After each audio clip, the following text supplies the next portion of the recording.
जय श्रीमन नारायण। अब हम आपको सुनाने जा रहे हैं सप्तम स्कंद। सप्तम स्कंद का प्रहलाद जी द्वारा माता के गर्भ में प्राप्त हुए नारद जी के उपदेश का वर्णन।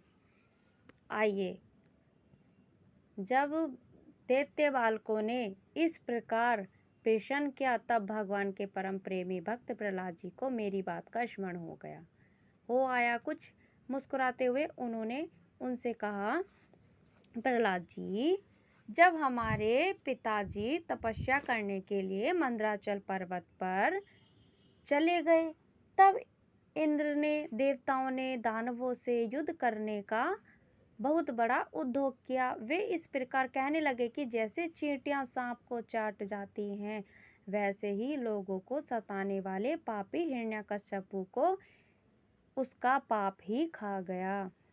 जब दैत्य सेनापतियों को देवताओं की भारी तैयारी की पता चला तब उनका साहस जाता रहा। वे उनका सामना नहीं कर सके। मार खाकर स्त्री पुत्र मित्र गुरुजन महल पशु और साज सामान की कुछ भी चिंता न करके वे अपने प्राण बचाने के लिए बड़ी जल्दी में सब के सब इधर उधर भाग गए। अपने जीत चाहने वाले देवताओं ने राजमहल में लूट खसोट मचा दी। यहाँ तक कि इंद्र ने महारानी मेरी माता कायुधा को भी बंदी बना लिया। मेरी माँ भय से घबराकर क्रूरी पक्षी की भांति रो रही थी और इंद्र उसे बलात् लिए जा रहे थे। देववश देवऋषि नारद उधर आ निकले और उन्होंने मार्ग में मेरी माँ को देख लिया। उन्होंने कहा, देवराज, यह निरपराध है, इसे ले जाना उचित नहीं। इस सती साध्वी परानारी का तिरस्कार मत करो, इसे छोड़ दो, तुरंत छोड़ दो।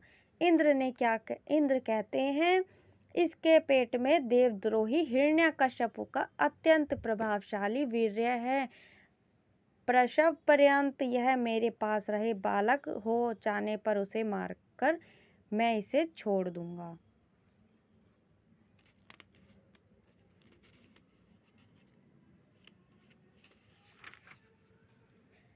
नारद जी ने कहा, इसके गर्भ में भगवान का साक्षात परम प्रेमी भक्त और सेवक अत्यंत बली और निष्पाप महात्मा है। तुम में उसको मारने की शक्ति नहीं है। देवऋषि नारद की यह बात सुनकर उसका सम्मान करते हुए इंद्र ने मेरी माता को छोड़ दिया और फिर इसके गर्भ में भगवत भक्त है, इस भाव से उन्होंने मेरी माता की प्रदक्षिणा की तथा अपने लोक में चले गए। इसके बाद देवऋषि नारद जी मेरी माता को अपने आश्रम पर लिवा गए और उसे समझा बुझा कर कहा, बेटी, जब तक तुम्हारा पति तपस्या करके लौट तब तक तुम यहीं रहो। जो आज्ञा कहकर वह निर्भयता से देवऋषि नारद के आश्रम पर ही रहने लगी और तब तक रही जब तक मेरे पिता घोर तपस्या से लौटकर नहीं आए। मेरी गर्भवती माता मुझ गर्भस्थ शिशु की मंगल कामना से और इच्छित समय पर अर्थात मेरे पिता के लौटने के बाद संतान उत्पन्न करने की कामना से बड़े प्रेम तथा भक्ति के साथ नारद जी की सेवा शुश्रूषा करती रही। देवऋषि नारद जी बड़े दयालु और सर्वसमर्थ हैं। उन्होंने मेरी माँ को भगवत धर्म का रहस्य और विशुद्ध ज्ञान दोनों का उपदेश किया। उपदेश करते समय उनकी दृष्टि मुझ पर भी थी। बहुत समय बीत जाने के कारण और स्त्री होने के कारण भी मेरी माता को तो अब उस ज्ञान की स्मृति नहीं रही, परंतु देवऋषि विशेष कृपा होने के कारण मुझे उसकी विस्मृति नहीं हुई।